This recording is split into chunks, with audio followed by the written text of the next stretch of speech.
muchos, muchos nos ha de haber tocado que el familiar nos esto, traje esto, conseguí esto, o solo pude comprar esta. Y creo que hay que sopesar y saber valorar bien, pues, ¿no? La pregunta de Javier, sí, de Javier, me parece muy oportuna porque seguramente la hace porque de pronto le tocó lidiar con esta situación, ¿no? Creo que por eso va por ese lado la pregunta. Voy a leer la siguiente pregunta, que es de Puco. Puco, no sé si estás por aquí todavía. Me menciona, ¿no? Es siempre recomendable inmediatamente después de lograr la intubación colocar sonda nasogástrica. Se puede colocar por vía orogástrica. ¿Existe una preferencia por alguna de ellas? ¿Y existe algún caso en el que sea necesario primero colocar la sonda nasogástrica para evitar broncoaspiración? No sé si quieren comentar, Jaime o Enrique, algún comentario de esta pregunta que nos hace. Bueno, tal vez. Enrique, dale. Bueno, yo como anestesiólogo muchísimas veces intubo al paciente, no pongo sonda nasogástrica, yo la pongo si la necesito. No creo que sea algo que tengan que ir juntas las dos. Claro, quizás tu caso, Julio, que vas a tener un paciente en cuidados intensivos, por supuesto, ya una vez que está intubado, pues pasas a una sonda nasogástrica, a veces es mucho más fácil pasarla en ese momento, ya que estás en la cabecera del paciente, se la dejas puesto, va a necesitarla por alimentación, por dar medicamentos, pero no siempre cuando intubas pones una sonda nasogástrica, ¿no? Ya depende del paciente, el contexto. ¿Y cómo ponerla? Bueno, yo prefiero nasogástrica. Se me hace difícil poner orogástrica, pero también se la puede poner orogástrica sin ningún problema. Ya depende si el paciente tiene algún tumor en la nariz, o tiene obstruida la nariz, o tiene tapada la nariz, uno tiene que ponerla por la boca. Pues también para evitar daños de traumatismo en la nariz, uno a veces evita eso de ahí y lo pone por la boca. La otra creo que era si es que la pones antes de intubar. Bueno, a veces me llegan pacientes de emergencia que ya vienen compuesta con la sonda. Lo que hago es aspirar la sonda para sacar el contenido gástrico que tiene, pero no está demostrado que una sonda nasogástrica te vaya a evitar una regurgitación. La sonda nasogástrica, se la puede poner, puedes vaciar el estómago, pero si te va a hacer está en un estómago lleno, que se llama, te va a hacer una regurgitación con o sin sonda, así que eso no te garantiza tampoco si la pones antes o después. Okay. Gracias, Enrique. Jaime, tú... Yo lo que quería decir, quería decir es que, bueno, si tenemos la situación de que en la secuencia rápida de intubación, como lo mencioné, nos toca dar presión positiva en la vía aérea, la saturación no llega a ser la óptima, estamos por debajo del 90%, ese episodio de preoxigenar con este dispositivo que va a aumentar el riesgo de aspiración, ese paciente probablemente se beneficie de una sonda nasogástrica.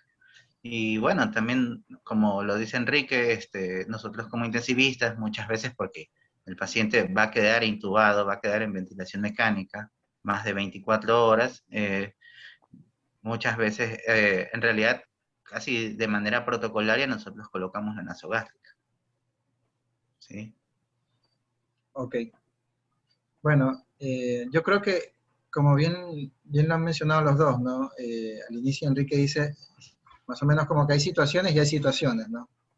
Gracias, Puco, por preguntar. Yo creo un poco que la pregunta va porque suele pasar, ¿no? Como que a veces dicen, ponle primero la sonda, cuidado, vaya a broncoaspirar. Y es muy cierto lo que mencionó Enrique, no te lo puede de todas maneras evitar. Lo que sí está contraindicado es que todo un trauma de cráneo, ¿no?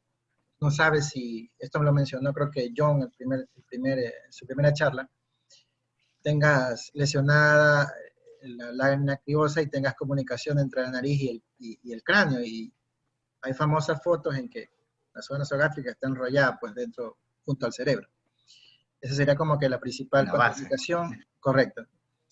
y lo otro que mencionó Enrique, no sangrado, tumores, etc. Que sea orogástrico o nasogástrica, ¿no? Eso, más que lo importante creo yo que el postoperatorio, mira que a mí me ha pasado que operan a un paciente y es un postoperatorio no complicado, habla de cirugía cardíaca, por ejemplo, ¿no?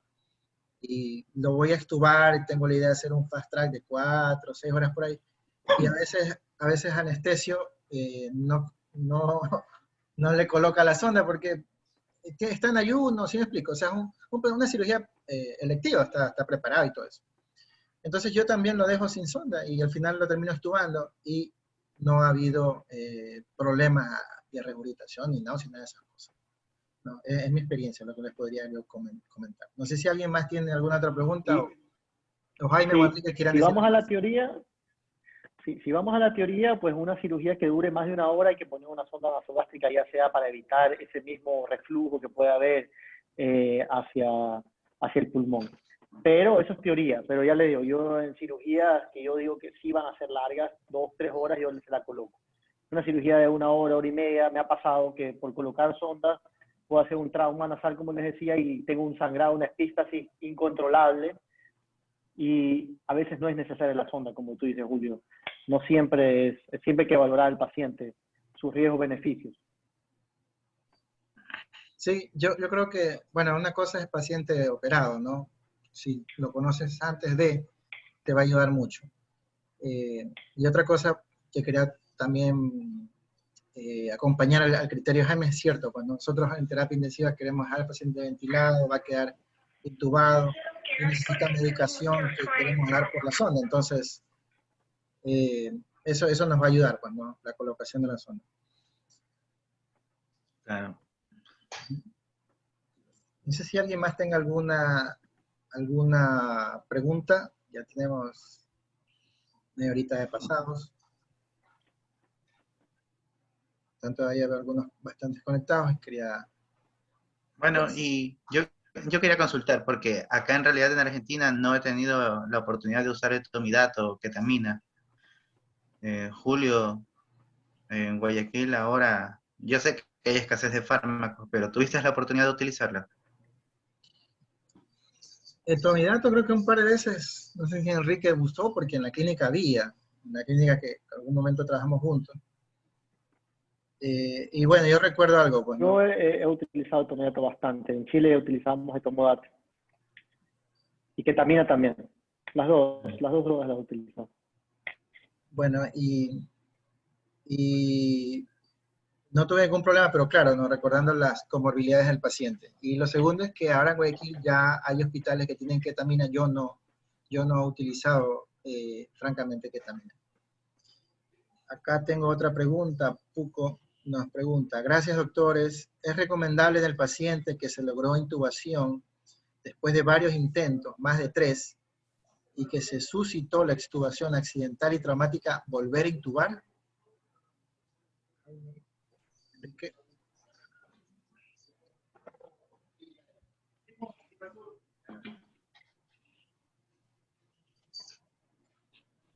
No sé si quieren contestar. Yo le escuché la pregunta, no sé qué pasó con el audio. Ah, perdona. ¿Sí me escuchas ahí? ¿Sí me escuchas, Enrique? Sí.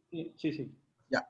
Vuelvo a leer ya. Dice: es recomendable en el paciente que se logró intubación después de varios intentos, más de 3, y que suscitó la extubación accidental y traumática, volver a intubar. ¿Sí se escuchó la pregunta? Claro. Sí. Ahora sí la escuché.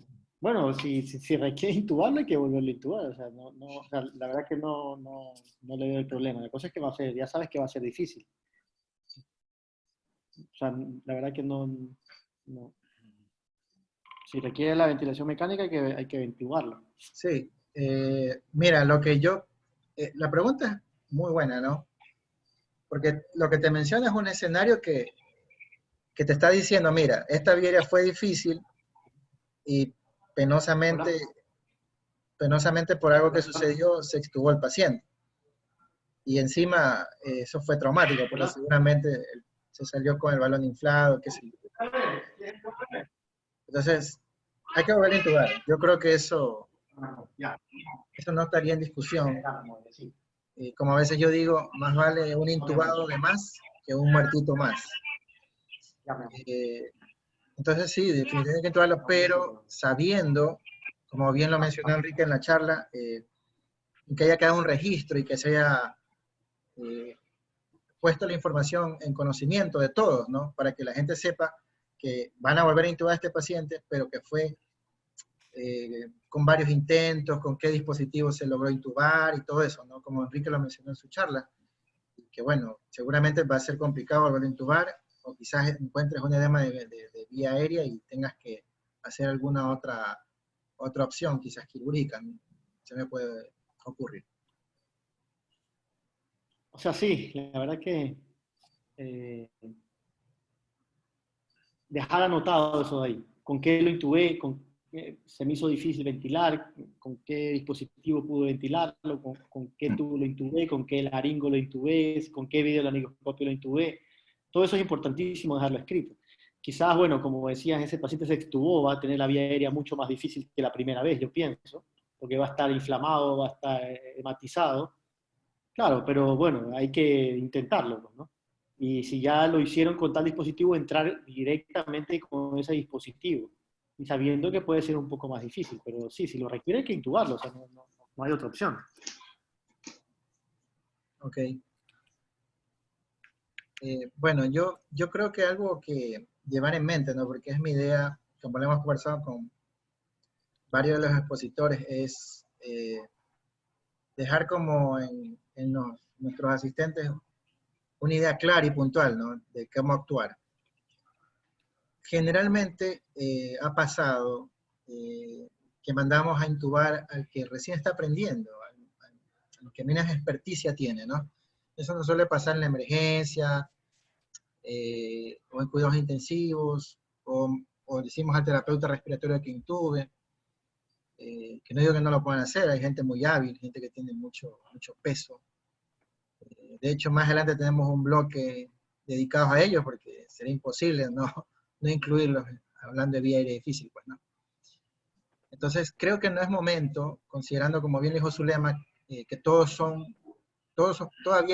vía aérea es un COVID, porque seguramente vas a intubar a alguien que tiene un problema respiratorio, que te lleva a una emergencia con insuficiencia respiratoria aguda.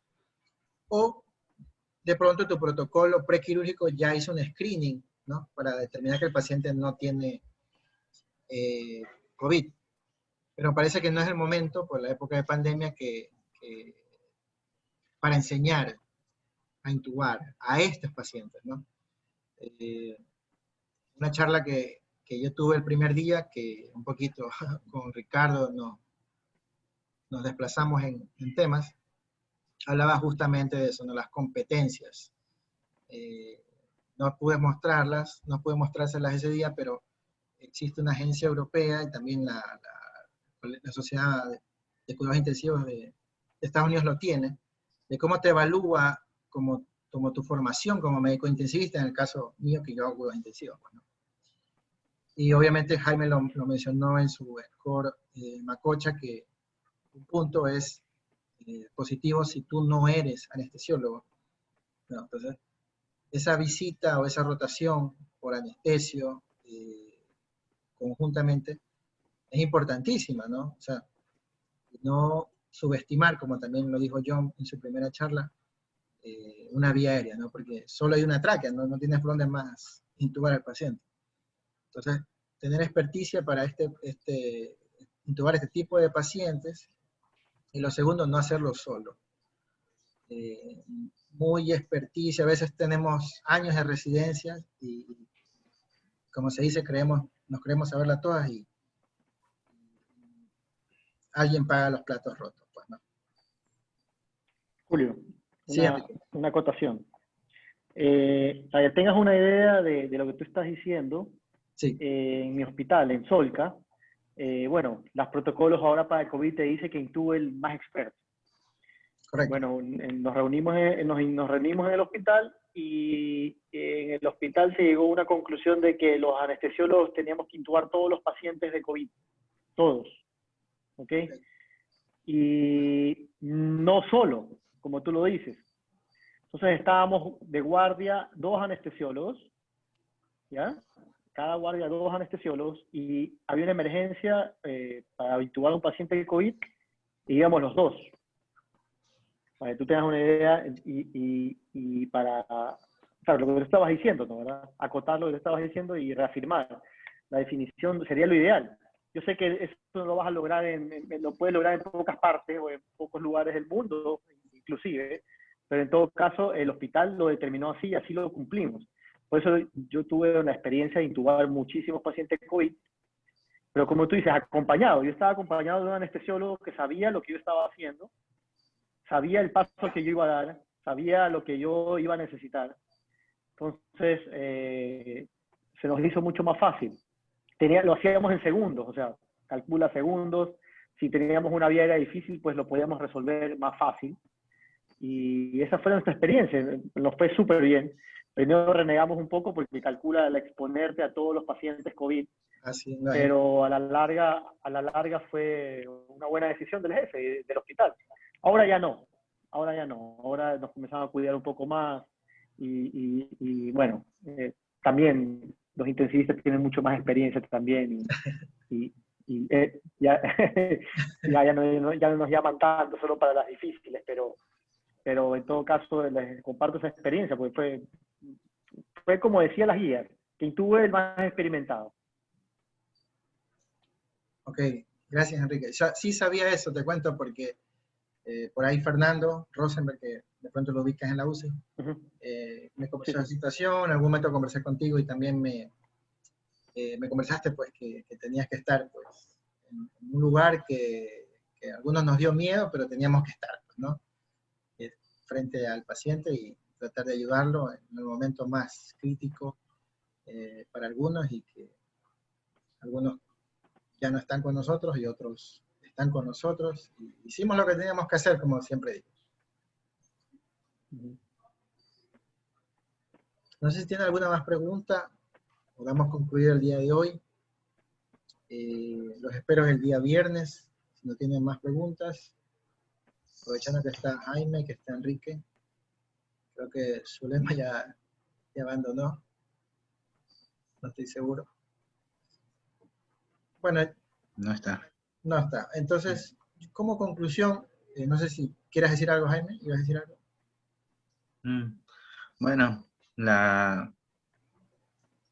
con respecto a mi charla, la secuencia rápida de intubación, como también lo mencionó Enrique, se considera el plan A, ¿no? Y bueno,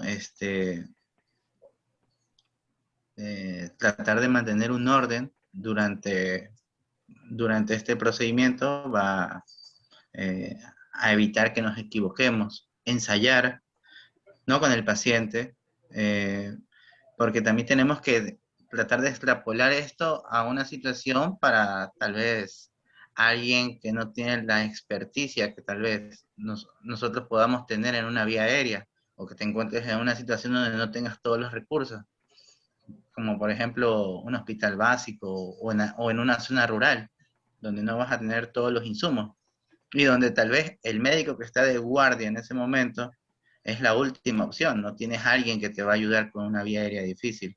Tal vez los protocolos cambian un poco ahí, ¿no? Pero siempre mantener el orden, y creo que eso es lo que rescato de la charla, más que todo.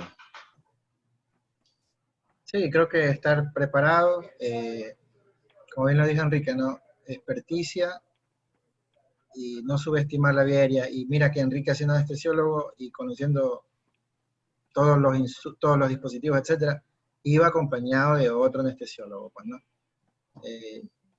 Recuerdo que cuando empezamos a hacer traqueostomías percutáneas, llamábamos al cirujano para que nos esté viendo, pues, ¿no? Ya después no lo llamas y solo le pides el usuario y la contraseña. Después te las quita. Quisiera, Julio, ahorita hablando ya del tema también de lo que me tocó hablar a mí, ya como experiencia, Si tú me preguntas a mí qué cargas en tu bolso, porque siempre yo pienso en la vía aérea difícil e imprevista. ¿Qué cargas en tu bolso? ¿Qué puede servir? O sea, ¿qué les puede servir a ustedes? ¿En qué pueden invertir el dinero? Yo cargo una máscara laringia, número 3 y número 4. Y preferentemente he llegado a utilizar la iGel. Es la mejor máscara laringia que hasta ahora he utilizado. ¿Ok? Después de pasar por todas. Y me quedo con la iGel. Tengo una iGel en el bolso, como les digo, la 3 y la 4. Tengo el KeenVision, que para mí es el mejor videolaringoscopio que existe. Yo por eso no quiero hablar mucho de los videolaringoscopios, después converso contigo de la charla, porque uno se puede transformar en un vendedor de dispositivos, pero la idea es cuál es el mejor. Y la verdad que en el último congreso de la ASA de anestesia, pues recomiendan el KeenVision y sinceramente es el que me ha salvado de las vías aéreas difíciles. Es el único que me ha salvado de las vías aéreas difíciles. Entonces cargo mi KeenVision, cargo mi máscara laringia, tener siempre una guía para el tubo en la mano, a la mano siempre. Y si estás, digamos, no lo vas a cargar en la mano, pero en tu lugar de trabajo tener un laringoscopio McCoy que puedes elevar la punta. ¿Ok? Esas son las 3 cosas que me han ayudado a salvar una vía aérea difícil. Y sí he tenido vías aéreas difíciles, algunas que no he podido intubar. Gracias a Dios he podido poner dispositivos supraglóticos y he podido salvar la situación. Otros, bueno, ya en el hospital tenemos videolaringoscopios y tenemos fibrobroncoscopios y tenemos todo.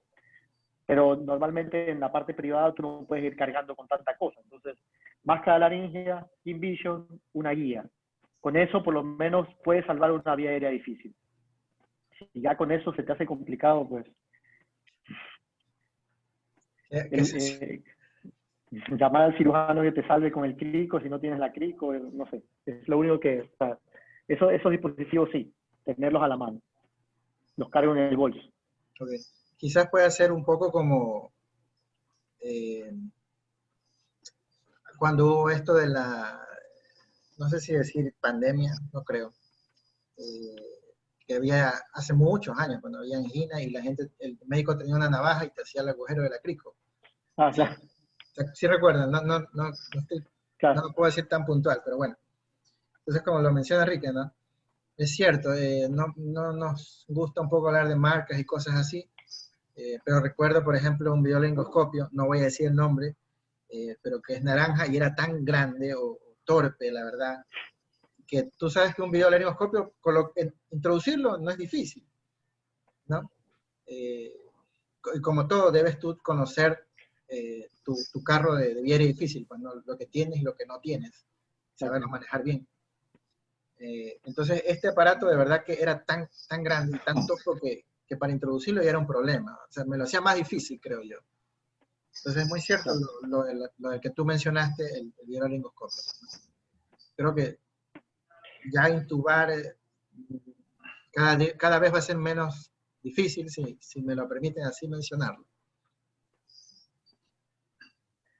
Bueno. 2 acotaciones más, ahorita Sí, que me acuerdo, sí, 2 acotaciones más. Lo que desea. Si un paciente tuyo no abre la boca y tiene un cuello largo con la laringe bastante alta, ojo. Ojo porque va a ser un paciente muy, muy difícil de intubar. Son las 2 características que he encontrado en mi experiencia de pacientes complicados.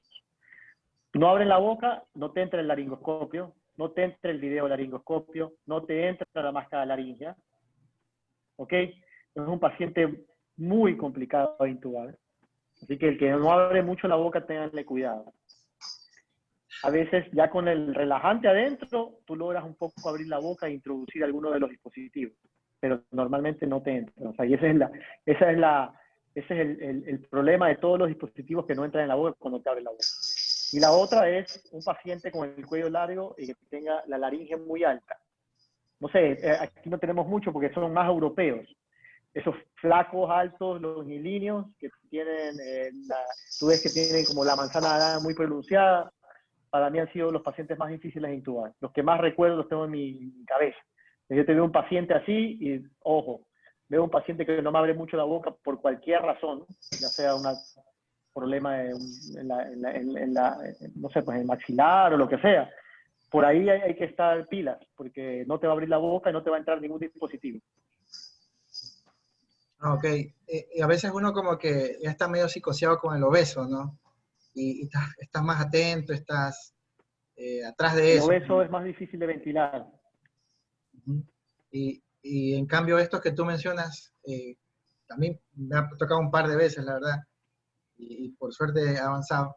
Es como que tuvieran un espacio pequeño acá, y está tan arriba que no. Está súper alta, no llega. Sí, Sí, exactamente. es de susto. Uh-huh. Bueno, quiero agradecerles de verdad, que Zulema ya por ahí nos abandonó. Jaime, muchas gracias Jaime, de verdad, médico intensivista, compañero de formación, de rotación, cuando allá en el Hospital Barnaza nos formamos. Cuando éramos jóvenes. Cuando éramos jóvenes. Y bueno, con Enrique, gracias de verdad, Enrique, siempre es la segunda vez que colaboras conmigo en una idea, en un proyecto como estos. Como siempre, nos dejas llenos de gusto pues tenerte. ¿Qué más que conocer la experiencia, las tips pues de los médicos en primera línea, ¿no? Si no hay más preguntas, quiero agradecerles a todos pues y los espero el día viernes. Vamos a tener el enlace, se los enviaré y como siempre por email y también por WhatsApp el día viernes en la mañana. Entonces, doy por terminado, pueden ir abandonando la conexión. Si no hay más dudas o preguntas, se les agradece mucho.